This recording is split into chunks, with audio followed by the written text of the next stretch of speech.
Dear students, अस्सलाम वालेकुम। आप लोग सब कैसे हैं? ठीक ठाक है? उम्मीद है कि आप खैर खैरियत से ही होंगे। बेटा, बीकॉम पार्ट 2 के सब्जेक्ट इनकम टैक्स के साथ लेक्चर नंबर 1 और ये टॉपिक आज हमारा है calculation of average relief. Last time आप लोगों को जो मैंने बताया था वो ये था कि कौन कौन से ऐसे एक्सपेंडिचर्स हैं, कौन कौन सी ऐसी इन्वेस्टमेंट है जिसके ऊपर एफबीआर क्या करता है, टैक्स डिडक्शंस या टैक्स रिलीफ प्रोवाइड करता है। वो हमने पॉइंट्स पढ़े थे कि उसमें एक्सपेंडिचर्स भी थे और इन्वेस्टमेंट्स भी थी। लेकिन आज हमने ये अंडरस्टैंड करना है कि जब एफबीआर अलाउ करता है इन्वेस्टमेंट्स के ऊपर और एक्सपेंडिचर्स के ऊपर टैक्स रिलीफ, तो उस टैक्स रिलीफ को हमने कैसे कैलकुलेट करना है, उसका प्रोसीजर क्या है, उसका कैलकुलेशन का तरीकेकार क्या है। तो सबसे पहले तो मैं एवरेज रिलीफ का जो है वो फार्मूला आपके सामने लिखूंगा कि इसके एवरेज रिलीफ के लिए कौन सा फार्मूला अप्लाई होता है। इसके लिए फार्मूला होता है gross tax divided by taxable income multiply by amount allowed. अब ये ग्रॉस टैक्स क्या होता है, टैक्सेबल इनकम क्या है?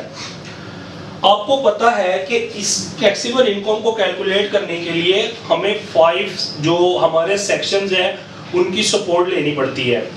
फॉर एग्जांपल, सैलरी का सेक्शन अलग से है, प्रॉपर्टी का सेक्शन अलग से है, बिजनेस का सेक्शन अलग से है, कैपिटल गेन का सेक्शन अलग से है और इनकम फ्रॉम अदर सोर्स। अगर एक पर्सन इन 5 सेक्शन से अमाउंट रिसीव कर रहा है, जो इनकम रिसीव कर रहा है, उस इनकम की सबसे पहले हम कैलकुलेशन करते हैं उसके ऊपर टैक्स स्लैब रेट्स अप्लाई करके। आफ्टर अप्लाइंग स्लैब रेट्स जो हमारे पास टैक्स आता है उसको हम ग्रॉस टैक्स कहते हैं। उस ग्रॉस टैक्स में से फिर कुछ इन्वेस्टमेंट्स और एक्सपेंडिचर्स के ऊपर जो टैक्स रिडक्शन है, जो टैक्स रिलीफ मिलती है, उसको कैलकुलेट करने का तरीकेकार ये है जो फॉर्मूला लिखा हुआ मैंने। अब यहाँ पे मैं अज्यूम कर लेता हूँ कि इनकम फॉर एग्जांपल 15 लाख और 1000 रुपया है, ये एक पर्सन की इनकम है। अब इस इनकम के ऊपर सबसे पहले हमें फॉर द टैक्स ईयर 2019 जो स्लैब रेट्स है पहले वो अप्लाई करेंगे। उसका तरीकेकार भी आपकी बुक में भी है, आपको वैसे फिजिकल क्लासेस में भी बताया गया था कि 8 लाख रुपए तक जो है वो टैक्स 1000 है और फिर 8 लाख 1 रुपए से लेके 12 लाख रुपए तक फिर है जी 2000, यानी फिर ये 1000 की कोई इंपॉर्टेंस नहीं है, फिर कितना है 2000 है। फिर उसके बाद 12 लाख 1 रुपए से लेके 24 लाख तक फिर 5% आता है एक्सीडिंग अमाउंट के ऊपर। यानी इससे पहले कभी ऐसा नहीं था। 2019 में इमरान खान साहब ने इनमें चेंजिंग कर दी रेट्स के ऊपर। अदरवाइज पहले ये हुआ करता था कि ये क्राइटेरिया नहीं था 1000 और 2000 वाला अपर लेवल के ऊपर। ये इसीलिए उन्होंने ये क्राइटेरिया जो है इंट्रोड्यूस करवाया क्योंकि इसमें ज्यादा तौर पे जो लोअर लेवल क्लास है उसको बेनिफिट, जैसे जो सैलरी लेते हैं या छोटा मोटा बिजनेस वगैरह करते हैं, ये दोनों पे अप्लाई होता है कि जिसकी सालाना इनकम अगर 8 लाख रुपए तक है वो सिर्फ 1000 रुपए टैक्स देगा और जिसकी सालाना इनकम 8 लाख 1 रुपए से लेके 12 लाख तक, यानी 12 लाख तक जिसकी है, फिर वो क्या देगा, वो खाली 2000 रुपया देगा। यानी उसको पिछला 1000 भी नहीं देना पड़ेगा, खाली वो 2000 रुपया देगा। फिर जिसकी इनकम अगर 12 लाख 1 रुपए से लेके 24 लाख के दरमियान है तो वो क्या करेगा, वो जो एक्सीडिंग अमाउंट है 12 लाख से लेके 24 लाख तक जितना, इसका मतलब जब 12 लाख 1 से हमने स्टार्ट लिया तो वो पिछले दोनों जो स्लैब रेट्स थे वो बिल्कुल खत्म हो गए हैं, अब वो नहीं अप्लाई होंगे। अब अप्लाई होगा 5% सिर्फ एक्सीडिंग अमाउंट पे 12 लाख 1 से लेके 24 लाख तक। अब हमारे पास यहाँ पे जो बेटा वैल्यू आ रही है 15 लाख 1000 मैंने लिया, यानी ये तो बन गया 3 लाख 1000। ये 3,01,000 कैसे बना? देखें 12 लाख तक बना तो हमने बिल्कुल स्किप कर दिया। अब हमारी इनकम आ रही है 15,01,000 रुपया। ये 15,01,000 में से अगर 12 लाख में निकाल दूं तो पीछे बनता है 3,01,000। और इस 3,01,000 के ऊपर अगर 5% अप्लाई किया जाता है तो ये वैल्यू बनती है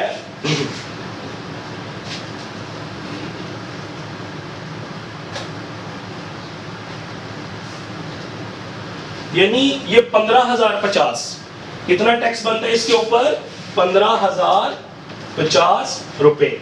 ये 15,050 रुपए आएगा ग्रॉस टैक्स की जगह। और टोटल टैक्सेबल इनकम ये 15,050 रुपए। बेटा ये जो कैलकुलेट हुआ ये असल में 15,01,000 रुपए के ऊपर कैलकुलेट हुआ है। तो जो टैक्सेबल इनकम है हमारी वो है 15,01,000 रुपया। ये मैंने अज्यूम किया है, इनकम भी मैंने अज्यूम किया पॉइंट को समझाने के लिए, और इसके ऊपर जो टैक्स कैलकुलेशन है वो मैंने आपके सामने कर दिया है। अब इसी के लिए मैं जो इन्वेस्टमेंट और जो एक्सपेंडिचर्स है जिनके ऊपर टैक्स रिलीफ हमें मिलती है मैं वो भी आपके सामने अज्यूम ही करता हूं। जैसे आपको पता है इन्वेस्टमेंट इन हेल्थ इंश्योरेंस में एक पर्सन ने इन्वेस्टमेंट की है 50,000 और FBR के क्राइटेरिया के मुताबिक जो टैक्स पेयर है अगर वो इन्वेस्टमेंट इन हेल्थ इंश्योरेंस करता है तो उसको टैक्स रिलीफ मिल सकती है।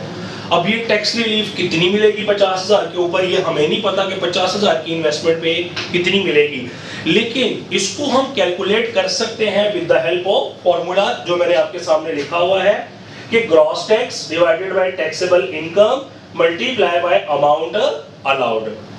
अब यहाँ पे अगर बात की जाए ये जो 15,050 है ये आया है टैक्स स्लैब रेट्स अप्लाई करके जो आपको गिवन होंगे बकायदा जब आप एग्जाम देते हैं। फाइनल यूनिवर्सिटी के पेपर में भी हमें क्वेश्चन के अंदर ये स्लैब रेट्स गिवन होते हैं।